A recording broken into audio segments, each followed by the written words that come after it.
Press the bell icon on the YouTube app and never miss another update. Hello student, आपका Rahul classroom में स्वागत है। आज हम डिस्कस करेंगे जैक बोर्ड का क्लास 10 का सब्जेक्ट इंग्लिश का सेट 1 और ये सेट सेकेंड टर्मिनल का है और ये सेट से आपको एनुअल एग्जामिनेशन में बहुत सारे क्वेश्चन आ सकते हैं और ये सेट इसी पॉइंट ऑफ व्यू से बहुत ही इंपॉर्टेंट रहेगा। तो चलिए स्टार्ट करते हैं। तो चलिए देखते हैं। इस सेट में आपको टोटल 19 क्वेश्चन मिलेंगे जिसमें 3 सेक्शन में डिवाइड किया गया है, रीडिंग में, दूसरा राइटिंग एंड ग्रामर में और तीसरा लिटरेचर में। तो चलिए स्टार्ट करते हैं। तो रीडिंग सेक्शन में पहला क्या है, पैसेज है आपका। पैसेज क्या है, mass copying in the examination has reduce education to a job, the lengthy course of study and the system of annual examination are the root cause of it. How is it possible for any human being to express honestly within 3 hours all that he was learned in full 1 year? Naturally, students are forced to cram certain things and copy other some sources in the examination. The result of a student should be determined by his performance around the year. The class teacher should be interested with the difficult task. He will have to rise above pretty worldly consideration and must be brave. Impartial, his role in this connection is very significant. तो चलिए पहला question है, what has made education you. तो education को किसने मजाक बना रखा है? तो इसका देखिए सही आंसर है mass copying in the examination. ठीक है, हैज मेड एजुकेशन। तो इसका सही आंसर क्या होगा, देखिए यहाँ पे mass copying has made education जो। आगे चलते हैं, दूसरा क्वेश्चन पे आते हैं, what are the causes of mass कॉपिंग।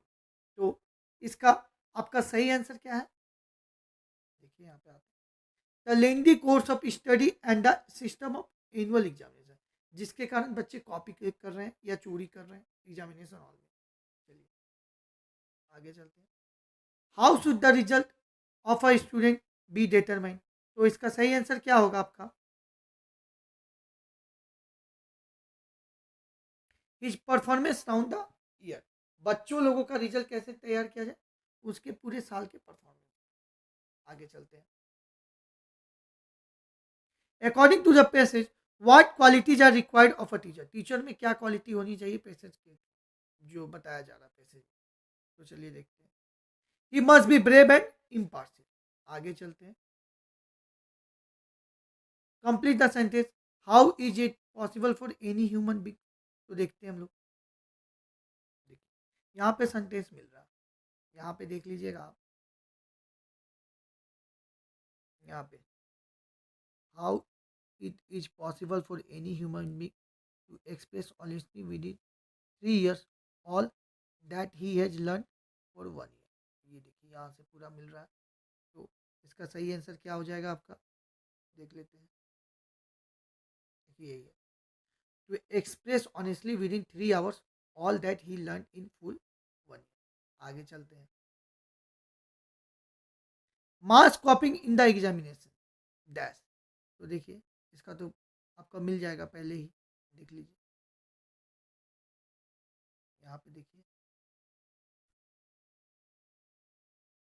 Mass copying in the examination has reduce education to a job. चलिए आगे देखते हैं इसको, आंसर में has reduce education to a job. आगे चलते हैं, क्वेश्चन है आपका, make a meaningful sentence with the word performance. ठीक है, परफॉर्मेंस का, तो परफॉर्मेंस का मतलब क्या है देख लेते हैं, our present performance will decide the examination result को। चलिए आगे चलते हैं, 7 नंबर क्वेश्चन देखते हैं, give a suitable title for the passage. तो टाइटल दे देते हैं कॉम्प्रिहेंसिव इवोल्यूशन। आगे चलते हैं, अब देखिए राइटिंग सेक्शन पे आते हैं। तो राइटिंग सेक्शन पे पहला आपका क्या है, देख लीजिए, write a letter to your younger brother advising him to study hard and avoid a bad company. अपने छोटे भाई को लेटर लिखना है जिसमें उसको बोलना है कि स्टडी हार्ड करे और गलत संगति से दूर रहे। ये आपका कौन सा लेटर है, ये आपका इनफॉर्मल लेटर है। कौन सा लेटर है ये, इनफॉर्मल लेटर है, इनफॉर्मल, इनफॉर्मल। तो चलिए इसको देखते हैं। चलिए इनफॉर्मल लेटर में ना उतना फॉर्मेट की ज़रूरत नहीं होती है। बस हम लोग को एड्रेस लिखना होता है, डेट लिखना होता है, फिर उसके बाद माय डियर नमित, फिर चालू करते हैं हम लोग। I have just received your progress report from your school. मुझे तुम्हारा प्रोग्रेस रिपोर्ट मिला तुम्हारे स्कूल से। I am shock to see that you have a miserable field in English और मैथ। अब मुझे आश्चर्य हुआ कि तुम इंग्लिश और मैथ में फेल हो गए हो। Your attendance is below 70%। तुम्हारा अटेंडेंस भी 70% से कम है। It seem that you are neglecting. इससे पता चलता है कि तुम अपने पढ़ाई पर ध्यान नहीं दे रहे हो।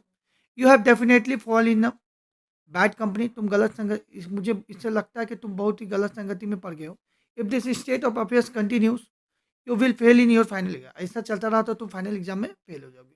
So you should main your ways before issue. तुम्हें इस पर ध्यान देना होगा इससे पहले कि देर हो जाए।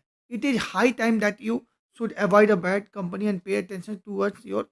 ये अभी बहुत ही ज़रूरी टाइम है कि तुम बैड कंपनी को अवॉइड करो और पढ़ाई पे ध्यान दो। Always remember that hard work is the key to success. और हमेशा ध्यान रखना कि हार्ड वर्क सफलता की पूंजी है। I hope you will act upon my decision. मुझे लगता है कि मुझे आशा है कि तुम मेरे एडवाइस पे ध्यान दोगे और स्टार्ट करोगे अपना वर्किंग आज से ही। ठीक है। With best wishes yours lovingly Ajay Kumar. चलिए आगे चलते हैं। अब जो दूसरा लेटर है, मतलब दो लेटर दिए मैं, या तो पहला लिखो या तो दूसरा लिखो। तो दूसरा लेटर जो है, write a letter to the area manager. Area manager को एक लेटर लिखना है जिसमें उनसे निवेदन करना है कि उनके जो तुम्हारे एरिया में जो टेलीफोन है वो ख़राब है, उसको रिपेयर को लेके। तो ये जो लेटर है, ये तुम्हारा फॉर्मल लेटर कहा जाएगा। क्या है? Formal letter. जितना भी ऑफिशियल लेटर होता है सब क्या होता है? फॉर्मल होता है। ठीक है। और जितना भी ऑफिशियल लेटर नहीं होता वो सारा इनफॉर्मल होता है। ठीक है। आगे चलते हैं हम लोग, देखते हैं कि फॉर्मल लेटर में कैसे लिखते हैं फॉर्मेट। देखिए अब थोड़ा फॉर्मेट चेंज हो गया है। पहले जो फॉर्मेट था हम लोग कुछ नहीं करते थे, यहाँ पे डायरेक्ट लिखते थे to the area manager BSNL Dhanbad, subject object लिखे। अब थोड़ा जो है फॉर्मेट चेंज है। अब क्या करेंगे, अब पहले जो लिखते अब लिखते हैं सेंडर का एड्रेस। इसका एड्रेस लिखते हैं, सेंडर का एड्रेस है ये। क्या है? सेंडर का एड्रेस है ये।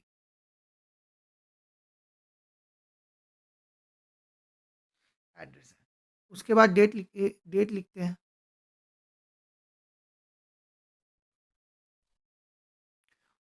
उसके बाद फॉर्मेट पे आते हैं तो द एरिया मैनेजर बी कहाँ का है, एरिया मैनेजर होगा BSNL धनबाद का। उसने क्लियरफाई कर दिया क्वेश्चन में। सब्जेक्ट पे आते हैं, कंप्लेनिंग अगेंस्ट डेट टेलीफोन। फिर डियर सर। तो चलिए स्टार्ट करते हैं। इज्जत देना होता है भाई, किसी को बोल रहे हैं तो डियर सर ही बोलेंगे इज्जत से। तो चलिए आगे चलते हैं, देखते हैं। I want to bring your kind notice that in this locality many telephones are dead for last 15 days। मैं आपको ये सूचित करना चाहता हूँ कि हमारे मोहल्ले में बहुत सारा जो टेलीफोन है वो लास्ट 15 दिनों से खराब पड़ा। Many a time complain have been lost. बहुत बार कंप्लेन गया। As not action have been taken, पर कोई भी कार्रवाई नहीं। We are in great trouble. हम लोग बहुत परेशान हैं।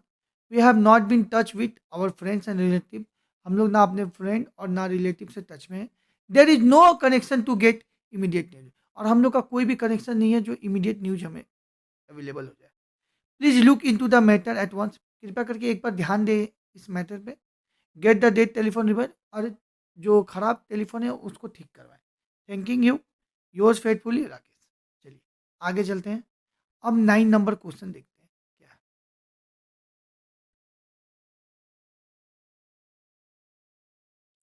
Right a paragraph on discipline और वर्क इज वर्थ इट। मतलब दो पैराग्राफ दिया हुआ है जिनमें से एक लिख।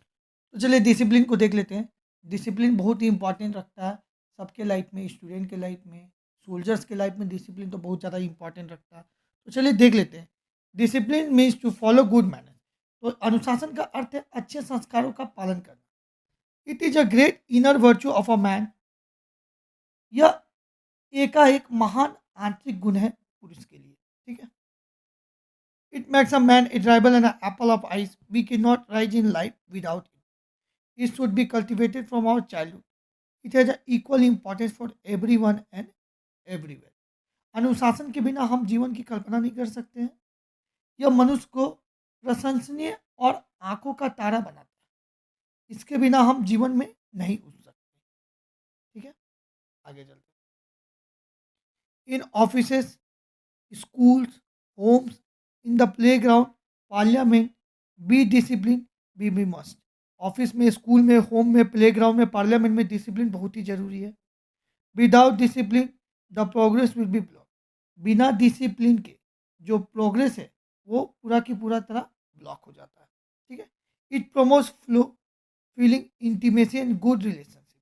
A discipline person is honoured bye everyone. ठीक है. तो अनुशासित व्यक्ति का सम्मान हर जगह होता है और हर कोई करते हैं. ठीक है. Even his counter parts praise, यहाँ तक कि उनके समक्ष भी उनकी तारीफ करते हैं. चलिए, तो ये आपका डिसिप्लिन था. चलिए देखते हैं work is work. Work is the best form of work. कर्म ही पूजा है और कर्म जो है ना उपासना का सर्वोत्तम साधन होता है. If worship make us noble and pious, build up our gate. ये हमारा कैरेक्टर को भी बिल्ड करता है और ये हमें नोबल एंड पीसियस मतलब नेक और पवित्र भी बनाता है. क्या? हमारा पूजा ही हमें नेक और पवित्र भी बनाता है. And ideal depends upon other and become a parasite. और जो आइडियल होते हैं ना दूसरों पे डिपेंड करते हैं और अपने आप को पैरासाइट मानते हैं. Rust, rest is rust. क्या इसका मतलब क्या हो गया? जो आराम करते हैं, आराम एक जंग के समान. आगे चलती है. Greatness come in life by hard work. जो ग्रेटनेस लोग आते हैं वो किससे आते हैं? वो हार्ड वर्क से आते हैं, मतलब कठिन परिश्रम से आते हैं. Our religion teachers us to earn our livelihood by hard work. हमारा जो रिलीजन हमें क्या बताता है कि हमें ये बताता है कि हार्ड वर्क बहुत जरूरी है. God's help comes only for those who take delighted in work. भगवान भी उसी की मदद करते हैं ना जो अपने काम को सही तरह से करता है. Hard workers are parasite and rewarded everywhere.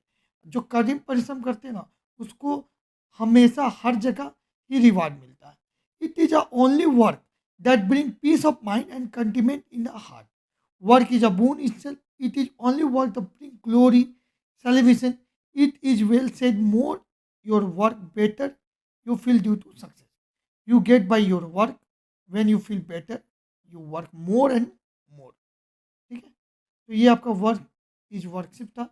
चलिए अब क्वेश्चन नंबर 10 देखते हैं. Right a paragraph describing your last birthday party. ये इसमें एक पैराग्राफ लिखना है जिसमें डिस्क्राइब करना अपने लास्ट बर्थडे पार्टी को लेकर. तो चलिए देखते हैं.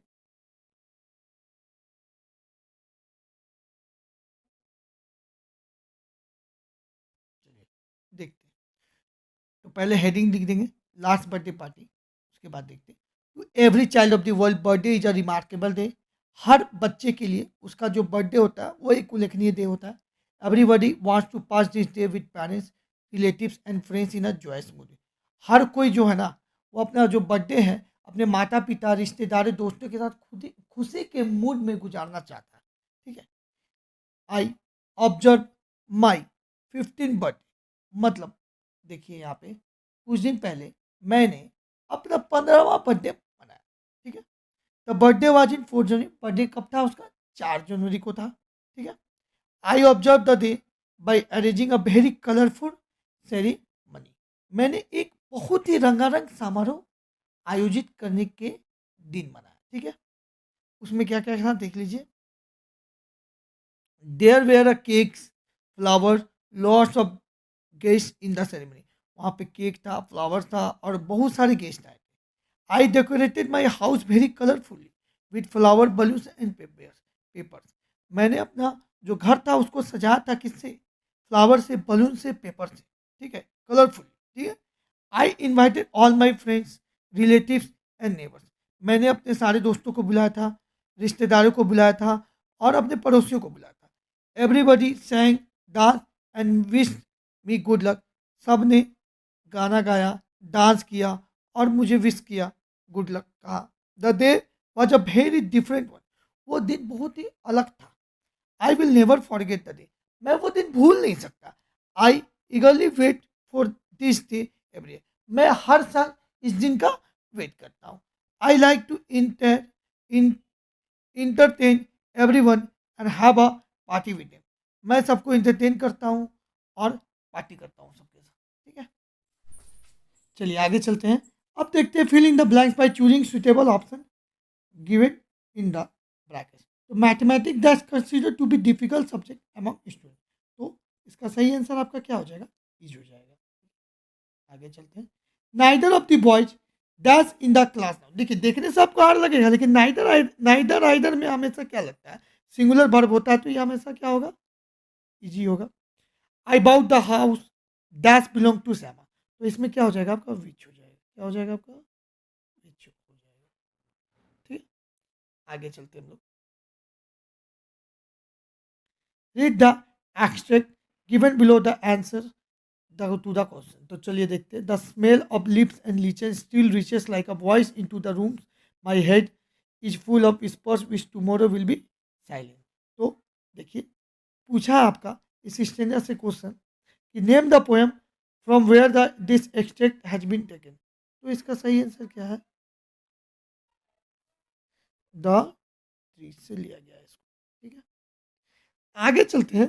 Who has written this line, तो इसको किसने लिखा है आपका, तो उनका नाम था एड्रियानी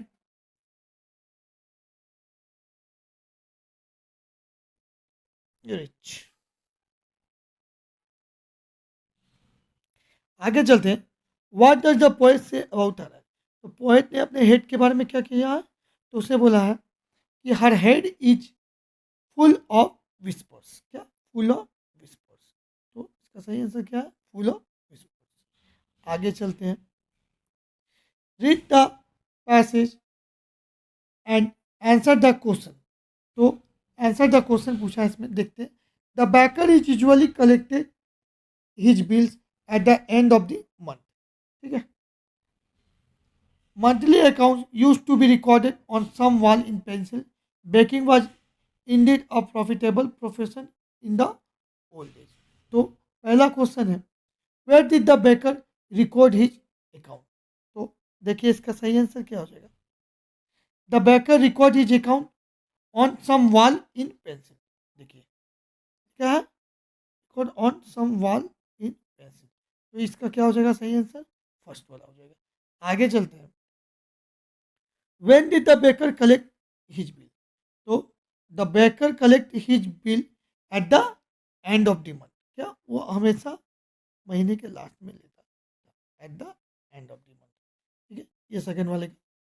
which word in extract in a synonym of business, business का। तो सिनोनिम क्या हो जाएगा, इसका सिनोनिम हो जाएगा आपका प्रोफेशन। ठीक है, तो फर्स्ट वाले का ये आंसर था, सेकेंड वाले का ये था, थर्ड वाले का ये था। आपका ये सब का क्वेश्चन आपके नीचे में लिखा हुआ है, तो आप टेंशन मत लीजिए, देख लीजिएगा आप।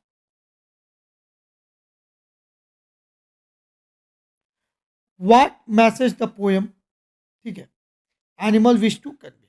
ठीक है, तो चलिए देखते हैं। ये देखिए मैंने लिख दिया है सबका, पहला का ईच, 11 वाले का, दूसरा का भी ईच, तीसरा का विच होगा। और लिटरेचर पोर्शन पे देख लीजिए किसने लिखा था, द ट्रीज लिखा हुआ था पोएम का नाम, किसने लिखा था, एड्रियाने रिच ने लिखा था। और जो पोएम में जो आपका जो कवि हैं उनका सिर में क्या हो रहा था, तो head is full of whisper हो रहा था।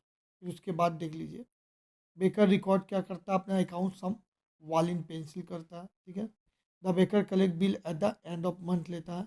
और बिजनेस का सिनोनिम पूछा गया था तो प्रोफेशन होता है। चलिए आगे चलते हैं। तो उसका आंसर देखिए, देखते हैं 40 नंबर वाले का। The poet Walt Whitman wants to convey the message that men should like live a happy, contain a peaceful life like the animals। और एनिमल के तरफ मैन लोग को भी happy, content a peaceful life जीना चाहिए। He should not indulge in amazing a way, it will make him selfish, greedy, commit repent for his behaviour and foolish and spend a sleepless night. आगे चलते हैं हम लोग। 15 number question क्या है देख लेते हैं पहले। Why did Vally parents accept Bisambar marriage proposal. और वॉली के पेरेंट्स ने बिसाम्बर का मैरिज प्रपोजल क्यों एक्सेप्ट किया था, तो चलिए इसका आंसर देख लेते हैं। तो Vally parents felt that if they did not accept Bisambar proposal she might remain unmarried all her life. उन लोगों को लगता था कि अगर वो बिसाम्बर का प्रपोजल एक्सेप्ट नहीं करेंगे शादी का, तो उसकी बेटी पूरी लाइफ तक कुंवारी रहेगी। हर mother said they were lucky that Bisambar was from another village. उसकी माँ बोलती कि वो लोग लकी है कि बिसम्बर जो है वो किसी दूसरे गांव का है। And hence did not know about Bholi pock marks, और उसको पता नहीं है भोली के पॉक मार्क्स को। And her lack of sense, और उनके लेक और भोली के लेक ऑफ सेंस को लेकर। Moreover he had not even asked for any dowry, और यहाँ तक कि उसने कोई दहेज के बारे में भी बात नहीं की थी। हैज़ भोली parents accepted the marriage boy, इस कारण से भोली के पेरेंट्स ने एक्सेप्ट किया था मैरिज प्रपोजल को। आगे चलते हैं। How is bread N important part of Goa life. तो आगे चलते हैं, इसका आंसर क्या होगा देख लीजिए यहाँ पे। Bread is an important part of Goa life. Marriage gift में भी दिया जाता था इसको, मीनिंग में with a sweet bread known at the bolo as feast of a party is incomplete in a hamlet without bread. बिना ब्रेड के जो पार्टी थी वो अधूरी रहती थी और चामने से होती थी। Will cakes and bolinhas are must of a Christmas. The lady of house prepares and sandwiches on the occasion of her daughter engagement. Everyone in the village loves the fragrance of love. The elder are given loaves and the children are given bread, bangles as a bakery as a profitable profession in Goa. Is so that the love of bread is enormous. ठीक है, यही सब कारण था। आगे चलते हैं, 17 number question देखते हैं। Keep a character sketch of ऑजेबल। ऑजेबल का कैरेक्टर स्केच लिखना है, ठीक है ना। तो चलिए देखते हैं। ऑजेबल was Ojimal was secret agent, but he did not look like that. Secret agent था बट देखने में वैसा नहीं था। वो मोटा था, साथ चश्मा लगा के था, बड़ा भद्दा दिखने वाला था। He was very fat and not much tall था, उतना मोटा भी नहीं, मतलब उतना हाइट वाला भी नहीं था। He spoke German and French with an American accent. और वो जर्मन बोलता था, फ्रेंच बोलता था, ठीक है, और with American accent. Also he was a physically dull, he was a very quick mentally, he took decision fastly. ये फिजिकली डल था लेकिन उसका जो दिमाग था वो बहुत ही शार्प था, वो डिसीजन तुरंत लेता था। Actually he was a spy, वो एक्चुअली में वो क्या था, एक तरह से जासूस था। Who took much work from his mind, वो ज़्यादा से अपना काम अपने दिमागों से करता था। He had an important paper of missile. Max is rival secret agent wanted to take the paper on his gun point. और जो मैक्स था वो एक राइवल सीक्रेट एजेंट था और वो पेपर लेना चाहता था अपने गन पॉइंट के द्वारा। Max demanded for the paper but ऑजेबल did not show any nervousness. Max ने डिमांड किया पेपर के लिए लेकिन ऑजेबल ने कोई नर्वसनेस शो नहीं किया। At last he out with max by his mental power, और उसने मैक्स को हरा देता है वो अपने मेंटल पावर से। The ऑजेबल was a man of courage and peaceful mind, he the capacity to change inverse condition into his account. Thus we see that the Audible was a spy with active mind. आगे चलते हम लोग, अब question number 18 को देखेंगे। Whom did Horace Danby meet a Shotover garage? How did the meeting affect his plan? चलिए देखते हैं। Horace met a young, pretty woman dressed in a red at a shot over a carriage. She pretended to be the owner's wife and deceived him into a breaking open the safe to remove the jewels for her. ठीक है? She threatened even to call the police.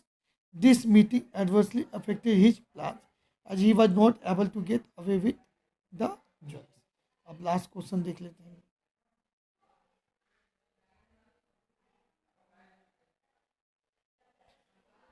Why does Wally refuse to look out of the window on her way back? तो last question देखते हैं। Wally refused to look out of the window on her way back because she saw a young cow lying dead by the roadside, just where it had been struck by some fast-moving vehicle. It was same cow that was running in front of their bus during their trip to the town. जब वली घर से निकलती तो वो same guy को देखती कि वो उस समय वहाँ पे थी, और वो जब वो गाड़ी से जा रही होती है लेकिन जब वापस आ रही तो उसी गाय को वो रोड के साइड में मरा हुआ देखती है, ठीक है ना। She was overcome with sadness, वो जब आती तो बहुत ही उदास है। The memory of the dead cow haunted her and therefore she refuse to look out of the, जिस कारण से वो अब खिड़की की ओर देखना नहीं चाहती। तो ये था आपका सेट 1 का 19 क्वेश्चन, मैंने सारा का सारा सॉल्व कर दिया है। तो अगर आपको मेरी वीडियो अच्छी लगी हो तो please like, share and subscribe करें और बेल आइकन की घंटी को दबाना ना भूलें। धन्यवाद।